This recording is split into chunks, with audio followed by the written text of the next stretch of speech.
Muslims ಮತ್ತು ಹಿಂದೂಗಳ ಮಧ್ಯೆ ಘರ್ಷಣೆ ಕೂಗಾಟ ಆಗಿದೆ. ನಂತರ ಅಲ್ಲಿನ ಸ್ಟೇಷನ್ ಮುಂದೆ ಅವರು ಗಣಪತಿ ಇಟ್ಕೊಂಡು ಕೂತಿದ್ದಾರೆ.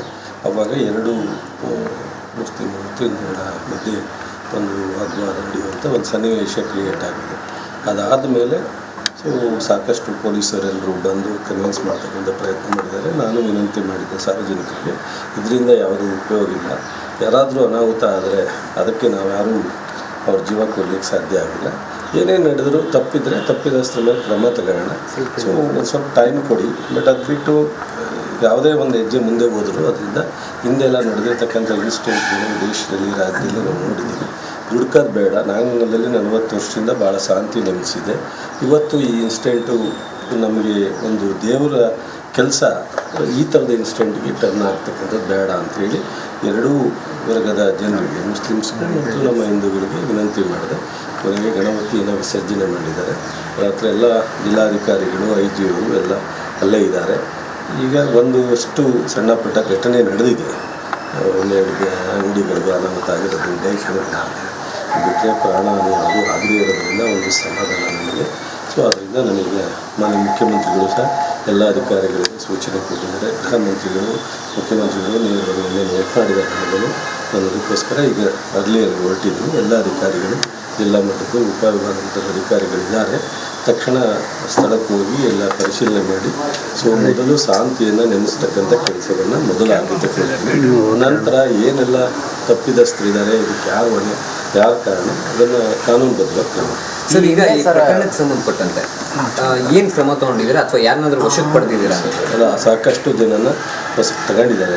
ಅದು ಎಷ್ಟು ಜನ ತಗೊಂಡಿದ್ದಾರೆ ಅನ್ನೋದನ್ನು ನಾನು ಈಗ ಬ್ಲಾಕ್ ಕಾಂಗ್ರೆಸ್ ಅಧ್ಯಕ್ಷರು ಯಾರಿದ್ರು ಒಂದು ನಿಮಿಷ ಕೇಳ್ಬೇಕು ದಯಮಾಡಿ. ನೀವು ನನಗೆ ಸಹಕಾರ ಕೊಡ್ತೀರಾ ಅಂತ ಅನ್ಕೊಂಡಿದ್ದೀನಿ. ನನಗೆ ಅಂದರೆ ನನ್ನ ಅಧಿಕಾರಕ್ಕೋಸ್ಕರ ಅಲ್ಲ, ಸಾರ್ವಜನಿಕರ ಹಿತದೃಷ್ಟಿಯಿಂದ ಮಾಧ್ಯಮ ಸ್ನೇಹಿತರು ಸಹ ನಾನು ಪ್ರವಾಗ ಕೇಳಿಕೆ ಕೊಡ್ತಕ್ಕಂಥದ್ದು, ನೀವು ಅದನ್ನು ಬಿತ್ತಿಸ್ತಕ್ಕಂಥದ್ದು, ಅದರಿಂದ ಪ್ರಯೋಜನ ಆಗಲ್ಲ. ಬ್ಲಾಕ್ ಕಾಂಗ್ರೆಸ್ ಅಧ್ಯಕ್ಷರ ಮಗ ಆಗಲಿ ಅಥವಾ ಇನ್ನೊಬ್ಬ ಆಗಲಿ ಪ್ರಶ್ನೆ ಇಲ್ಲ ಇಲ್ಲಿ. ಅದು ಪೊಲೀಸ್ ಇಲಾಖೆ ನೆಗ್ಲಿಷನ್ ಆಗಲಿ ಅಥವಾ ಇಲ್ಲ ಅಲ್ಲಿರ್ತಕ್ಕಂಥ ನಾಯಕರುಗಳ ತಪ್ಪಾಗಲಿ, ಹಿಂದೂಗಳು ಮುಸ್ಲಿಮ್ಸು ಅನ್ನೋ ಪ್ರಶ್ನೆ ಬರಲ್ಲ ಇಲ್ಲಿ. 100ಕ್ಕೆ 100ರಷ್ಟು ಕಾನೂನುಬದ್ಧ ಕ್ರಮ. ಪೆಟ್ರೋಲ್ ಬಾಂಬ್ ಎಲ್ಲ ಯೂಸ್ ಮಾಡಿದ್ದಾರೆ, ಅದೇನು ಅಂತ ಅನ್ಸಲ್ವಾ ನಿಮಗೆ? ಈಗ ಒಂದು ನಿಮಿಷ ನೀವು ಇಲ್ಲಿ ಹೇಳ್ತಾ ಇದ್ದೀರಾ, ನಾನು ಕೇಳ್ತಾ ಇದ್ದೀನಿ. ನಾನು ಅಲ್ಲಿ ಸ್ಪಾಟ್ಗೆ ಹೋದ್ರೆ ತಾನೇ ಎಲ್ಲ ಗೊತ್ತಾಗೋದು. ನಾನು ಮಾಹಿತಿ ತಗೊಂಡಿದ್ದೀನಿ. ಈಗ ಶಾಂತಿ ಆಗಿದೆ. ದಯಮಾಡಿ ನೀವು ಸಹ ಕೈ ಮುಗಿದು ವಿನಂತಿ ಮಾಡ್ತೀನಿ, ನಾಗಮಂಗಲ ಶಾಂತಿ ಆಗ್ಲಿಕ್ಕೆ ನೆಮ್ಮದಿ ಬಿಡಿ. ಈಗ HD ಕುಮಾರಸ್ವಾಮಿ ಅವರು ಒಂದು ಮಾತು ಹೇಳ್ತಾರೆ, ಎಲ್ಲೋ ಒಂದ್ ಕಡೆ ಒಂದು ಕೋಮಿಗೆ ಪ್ರಿಫರೆನ್ಸ್ ಕೊಡ್ತಾ ಇದ್ದಾರೆ. ಅದಕ್ಕೆ ನೋಡಿ, ನಾನು ಮಾತನಾಡಿದ್ರೆ ತಪ್ಪಾಗುತ್ತೆ. ಬಹುಶಃ ಅವರು ಕೇಂದ್ರ ಸಚಿವರಾಗಿದ್ದಾರೆ, ನಾನು ರಾಜ್ಯದಲ್ಲಿ ಸಚಿವರಾಗಿದ್ದೆ. ರಾಜ್ಯ ಸರ್ಕಾರ, ಕೇಂದ್ರ ಸರ್ಕಾರ ಎಲ್ಲವೂ ದೇಶ, ರಾಜ್ಯ, ಜನರ ಹಿತಕ್ಕೆ ನಾವು ಮಾಡಬೇಕಾಗುತ್ತೆ. ಅವರು ಮಾಜಿ ಮುಖ್ಯಮಂತ್ರಿಗಳಿದ್ದಾರೆ, ಸಾಕಷ್ಟು ಅನುಭವ ಇದೆ. ನಾನು ಅನ್ಕೊಂಡಿದ್ದೀನಿ ಅವರು ಇದನ್ನ ಆಗುವಂಥದ್ದಕ್ಕೆ ಅವರ ಸೂಚನೆ, ತಿಳುವಳಿಕೆ, ಸಜೆಷನ್ನು ಮತ್ತು ಅವರ ಏನಾದ್ರು ಮಾರ್ಗದರ್ಶನ ಇದ್ರೆ ಕೊಡ್ತಾರೆ ಅನ್ಕೊಂಡಿದ್ದೀನಿ. ಅದನ್ನ ಮೀರಿ ಅವರು ಇದನ್ನ ರಾಜಕೀಯವಾಗಿ ಮಾತಾಡ್ತೀನಿ ಅಂದ್ರೆ ದೇವರು ಅವ್ರಿಗೆ ಒಳ್ಳೇದು ಮಾಡಲಿ. ನಾನು ಖಂಡಿತ ಅದಕ್ಕೆ ರಾಜಕೀಯವಾದಂತ ಉತ್ತರ ಕೊಡಲ್ಲ. ಈ ಇಶ್ಯೂನಲ್ಲಿ ಅದು ನನ್ನ ಸ್ವತಃ ಕ್ಷೇತ್ರ, ನನ್ನ ಜಿಲ್ಲೆ ಆಗಿರ್ಬೋದು, ನನ್ನ ರಾಜ್ಯದಲ್ಲಿ ಯಾವುದೇ ಮೂಲೆಯಲ್ಲಾಗಿರ್ಬೋದು, ನಮ್ಮ ಸರ್ಕಾರದ ಬದ್ಧತೆ, ಮೊದಲ ಆದ್ಯತೆ ಸಾರ್ವಜನಿಕರ ರಕ್ಷಣೆ ಮಾಡ್ತಕ್ಕಂಥದ್ದು, ಸಾರ್ವಜನಿಕರ ಆಸ್ತಿ ರಕ್ಷಣೆ ಮಾಡ್ತಕ್ಕಂಥದ್ದು. ನಂತರ ವಿರೋಧ ಪಕ್ಷದ ನಾಯಕರುಗಳ ಪ್ರಚೋದನೆಗಾಗಲಿ ಅಥವಾ ಪ್ರಶ್ನೆಗಾಗಲಿ ಅಥವಾ ಇನ್ನೊಂದಕ್ಕಾಗಲಿ ಉತ್ತರ ಕೊಡ್ತಕ್ಕಂಥದ್ದು. ಕುಮಾರಸ್ವಾಮಿಯವರು ಬಹಳ ದೂರ ಏನಲ್ಲ, ಅಲ್ಲಿ ಲೋಕಸಭಾ ಸದಸ್ಯರಿದ್ದಾರೆ, ನಾನು ಅವರು ಒಟ್ಟೊಟ್ಟಿಗೆ ಕೆಲಸ ಮಾಡಿದ್ದೀವಿ. ಅವರಿದ್ದಾಗ ಏನೇನಾಗಿದೆ ಏನೋ ಅನಾಹುತ ಅಥವಾ ನಾವಿದ್ದಾಗ ಏನಾಗಿದೆ ಅನ್ನೋದು ಎಲ್ರಿಗೂ ಗೊತ್ತಿದೆ. ಇದೆಲ್ಲ ನಿರಂತರವಾಗಿ ಒಂದಲ್ಲ ಒಂದೊಂದು ಸಂದರ್ಭದಲ್ಲಿ ಇನ್ಸಿಡೆಂಟ್ ಆಗ್ತವೆ. ಬಹುಶಃ ಅವರು ತಾಳ್ಮೆಯಿಂದ ಇದಕ್ಕೆ ಶಾಂತಿಯನ್ನ ಕಾಪಾಡ್ತಕ್ಕಂಥದ್ದಕ್ಕೆ ಅವರು ಅಧಿಕಾರಿಗಳಿಗೆ ಮಾತನಾಡೋದಾಗಲಿ, ಟಿವಿ ಸ್ಟೇಟ್ಮೆಂಟ್ ಆಗಲಿ ಕೊಡ್ತಾರೆ ಅಂತ ಅನ್ಕೊಂಡಿದ್ದೀನಿ. ಕೊಡ್ಲಿಲ್ಲ, ನಾನು ಇದನ್ನ ರಾಜಕೀಯವಾಗಿ ಬಳಸ್ತೀನಿ ಅಂತ ಅಂದ್ರೆ ನಾನು ಅದನ್ನ ರಾಜಕೀಯವಾಗಿ ಬೆಳೆಸಲ್ಲ. ನಾನು ಅವರಿಗೆ ರಾಜಕೀಯವಾಗಿ ಉತ್ತರ ಕೊಡಲ್ಲ. ಸಮಾಧಾನಾಗಿ ನಾನು ಅಲ್ಲಿ ಹೋದ್ಮೇಲೆ ನಿಮ್ಮವರು ಇರ್ತಾರೆ, ಮಂಡ್ಯ ಜಿಲ್ಲೆಯ ಎಲ್ಲ ಟಿವಿ ರಿಪೋರ್ಟರ್ ಇರ್ತಾರೆ, ಖಂಡಿತ ಅಲ್ಲಿಂದನೇ ಮಾತಾಡ್ತಾರೆ. ಕಡೆಯ ಪ್ರಶ್ನೆ, ಕಳೆದ ಬಾರಿ ಕೂಡ ದರ್ಗಾದ ಬಳಿ ಒಂದು ಸಣ್ಣ ಮಟ್ಟದ ಕಿರಿಕಾಗಿತ್ತು, ಮತ್ತೆ ಹೀಗಾಗಕ್ಕೆ ಕಾರಣ ಏನು? ಜೊತೆಗೆ ಇಷ್ಟು ದಿನ ಶಾಂತವಾಗಿದ್ದಂತಹ ನಾಗಮಂಗಲ ಇಲ್ಲಿ ಕಾನೂನು ಸುವ್ಯವಸ್ಥೆ ಹಾಳಾಗೋದಕ್ಕೆ ಯಾರು ಕಾರಣ? ಕಾನೂನು ಸುವ್ಯವಸ್ಥೆ ಹಾಳಾಗಿಲ್ಲ. ಕಳೆದ ಬಾರಿ ಈ ಥರದ್ದು ಯಾವುದೂ ಇನ್ಸಿಡೆಂಟ್ ಆಗಿಲ್ಲ. ಸಣ್ಣ ಪುಟ್ಟ ಮಾತ್ರ ನನ್ನ ಗಮನಕ್ಕೆ ಬರದಲ್ಲೇ ಇರೋ ರೀತಿಯಲ್ಲಿ ಸಣ್ಣದಾಗಿದ್ರೆ ಅದು ದೊಡ್ಡ ವಿಚಾರ ಅಲ್ಲ. ನಾನು 15 ದಿವಸದಿಂದ ಇರಲಿಲ್ಲ.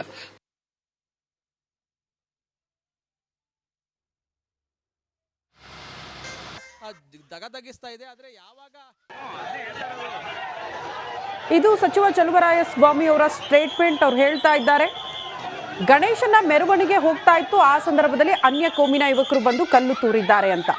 ಬಟ್ ಯಾಕಾಗಿ ಇಂಥ ಪರಿಸ್ಥಿತಿಗಳು ಪದೇ ಪದೇ ಮೇಲಿಂದ ಮೇಲೆ ಉದ್ಭವಿಸ್ತಾ ಇದೆ ರಾಜ್ಯದಲ್ಲಿ ಅನ್ನೋದು ಪ್ರಶ್ನೆ. ಇದು ಒಂದೇ ಘಟನೆ ಇಲ್ಲ, ಕಾನೂನು ಸುವ್ಯವಸ್ಥೆ ಬಗ್ಗೆ ಪ್ರತಿ ಬಾರಿ ರಾಜ್ಯದಲ್ಲಿ ಪ್ರಶ್ನೆ ಎತ್ತಲೇಬೇಕಾದಂತಹ ಅನಿವಾರ್ಯತೆ. ಮೆರವಣಿಗೆಯ ವೇಳೆ ಗಲಾಟೆ ನಡೆದಿದೆ ಅನ್ನುವಂತಹ ವಿಚಾರ, ತಪ್ಪಿತಸ್ಥರ ವಿರುದ್ಧ ನಾವು ಕ್ರಮ ಕೈಗೊಳ್ತೀವಿ ಅನ್ನುವಂತಹ ಭರವಸೆ. ಆಲ್ರೆಡಿ 11 ಪ್ರಕರಣ ದಾಖಲಾಗಿದೆ, ಕೆಲವರನ್ನ ವಶಕ್ಕೆ ಪಡೆದುಕೊಳ್ಳಲಾಗಿದೆ. ಮಂಡ್ಯ ಉಸ್ತುವಾರಿ ಸಚಿವ ಚಲುವರಾಯಸ್ವಾಮಿ ಅವರ ಹೇಳಿಕೆ ಇದು. ಇಷ್ಟು ದಿನ ನಾಗಮಂಗಲದಲ್ಲಿ ಯಾವುದೇ ಘಟನೆ ನಡೆದಿಲ್ಲ, ಬಟ್ ಲಾಸ್ಟ್ ಟೈಮ್ ಅಲ್ಲಿ ಪ್ರತಿನಿಧಿ ಕೇಳ್ತಾ ಇದ್ರು, ದರ್ಗಾ ಬಳಿ ಚಿಕ್ಕದೊಂದು ಗಲಾಟೆ ಆಗಿತ್ತು, ಬಟ್ ತತ್ಕ್ಷಣಕ್ಕೆ ಪೊಲೀಸರು ಅಲರ್ಟ್ ಆದ್ರು, ಅಲ್ಲಿ ಪರಿಸ್ಥಿತಿಯನ್ನ ತಿಳಿಗೊಳಿಸಿದ್ರು. ಇಷ್ಟರ ಮಟ್ಟಿಗೆ ಉದ್ವಿಗ್ನ ಆಗಿರ್ಲಿಲ್ಲ ಪರಿಸ್ಥಿತಿ ಅಂತ. HDK ಅವರಿಗೆ ದೇವರು ಒಳ್ಳೇದ್ ಮಾಡ್ಲಿ, ಇದನ್ನೇ ಇಟ್ಕೊಂಡು ರಾಜಕೀಯ ಮಾಡೋದು ಬೇಡ ಅಂತ ಕೂಡ ಚಲುವರಾಯಸ್ವಾಮಿ ಅವರು ಮಾತನಾಡ್ತಾ ಇದ್ದಂತ ಸಂದರ್ಭದಲ್ಲಿ ಹೇಳಿದ್ರು. ಮುಸ್ಲಿಮ್ಸು ಮತ್ತು ಹಿಂದೂ ನೋಡಿ, ನಾನು ಹೊರಗಡೆ ಹೋಗಿದ್ದೆ, ರಾತ್ರಿ 6:45-7 ಗಂಟೆಗೆ ಲ್ಯಾಂಡ್ ಆಯಿತು ಫ್ಲೈಟು. ಬತ್ತಿದ್ದಂಗೆ ನಾನು ಊರ ಕಡೆಯಿಂದ ಫೋನ್ ಬರ್ತು. ತಕ್ಷಣ SP ಅವರಿಗೆ, IG ಅವರಿಗೆ, ADGP ಅವರಿಗೆ ಫೋನ್ ಮಾಡಿ ತಕ್ಷಣ ನಾಗಮಂಗಲಕ್ಕೆ ಹೋಗಿ ಫಸ್ಟ್ ಅಂತ ಹೇಳಿದೆ. ಮೊದಲನೇ ಅಂಥದ್ದು. ಎರಡನೇ ಅಂಥದ್ದು ಅಲ್ಲಿ ಲೋಕಲ್ ಲೀಡ್ರು, ಲೋಕಲ್ ಆಫೀಸರ್ ಹತ್ರ ಮಾತನಾಡಿದೆ. ಗಣಪತಿ ಪ್ರೊಸಿಷನ್ ಮಾಡೋ ಸೈನ್ನಲ್ಲಿ ಮುಸ್ಲಿಮ್ಸು ಮತ್ತು ಹಿಂದೂಗಳ ಮಧ್ಯೆ ಘರ್ಷಣೆ, ಕೂಗಾಟ ಆಗಿದೆ. ನಂತರ ಅದು ಅಲ್ಲಿಂದ ಸ್ಟೇಷನ್ ಮುಂದೆ ಅವರು ಅಭಿಮಾನಕ್ಕೆ ಮಾಡ್ತಕ್ಕಂಥದ್ದು. ಈ ಸಂದರ್ಭದಲ್ಲಿ ಪೊಲೀಸ್ ಅಧಿಕಾರಿಗಳು ಇಂಥ ಒಂದು ಕಮ್ಯುನಲ್ ಗಲಾಟೆ ಆಗ್ತಕ್ಕಂಥ ಸ್ಥಳ ಇರ್ಬೋದು, ಆ ಸ್ಥಳ ಸನ್ನಿವೇಶಗಳಲ್ಲಿ ಎಚ್ಚರಿಕೆಯಿಂದ ಬಂದೋಬಸ್ತ್ ಮಾಡ್ಕೋಬೇಕಾಗತ್ತೆ. ಇದನ್ನೆಲ್ಲ ಹೋಗಿ ನೋಡ್ತೀನಿ. ಸರ್, ನೀವು ಸಂಗ್ರಹಿಸಿದಂತ ಮಾಹಿತಿ ಪ್ರಕಾರ ಯಾರು ಹೊಣೆ ಸರ್? ಅದು ನಾಳೆ ಹೇಳ್ತೀನಿ ಮಧ್ಯಾಹ್ನ. Thank you. ಎಲ್ಲರಿಗೂ ಕಾಪಿ ಕೊಡ. ನಿಮ್ಮ ಸಹಕಾರ ಹೇಗಿರಬೇಕು ಅಂದರೆ, ಈ ಇನ್ಸಿಡೆಂಟ್ ಎಲ್ಲ ಕ್ಲೋಸ್ ಆದಮೇಲೆ ನಂದು ಕುಮಾರಸ್ವಾಮಿದು ಚಾಟ್ ತಗೋ, ಅವ್ರು ಏನು ಹೇಳಿದಾರೆ ಕೇಳು, ನಾನು ಹೇಳೋದಕ್ಕೆ ಕೇಳು. ನನ್ನ ತಾಳ್ಮೆ ಇದೆ, ನನ್ನ ತಾಳ್ಮೆಯನ್ನು ಯಾರು ಕೆಡ್ಸಕ್ಕಾಗಲ್ಲ. ಅದಕ್ಕೋಸ್ಕರ ನಾವು ಮಾತಾಡ್ಸೋಣ ಅಂತ ಹೇಳಿ. ಫಸ್ಟು ನೀವೆಲ್ಲ ನಮ್ಮ ಅಣ್ಣ ತಮ್ಮದಿರು, ಈ ರಾಜ್ಯದ ನಿಮ್ಮೆಲ್ಲ ಸ್ನೇಹಿತರಲ್ಲಿದ್ದಾರೆ, ಅವರ ಒಳ್ಳೇದಾಗಲಿ, ಅವರ ಶಾಂತಿ ಬರಲಿ ಅಂತ ಕೇಳ್ತಾರೆ. ಸ್ವಲ್ಪ ಪ್ಲೀಸ್. Okay sir. ಇದು ಸಚಿವ ಚಲುವರಾಯಸ್ವಾಮಿ ಅವರ ಹೇಳಿಕೆ. ಕಾರಣ ಉಸ್ತುವಾರಿ ಸಚಿವರು ಕೂಡ ಹಾಕಿದ್ದಾರೆ, ಹಾಗಾಗಿ ಅಲ್ಲಿನ ಪರಿಸ್ಥಿತಿಯ ಬಗ್ಗೆ ಅವರು ಮಾತನಾಡ್ತಾ ಇದ್ರು.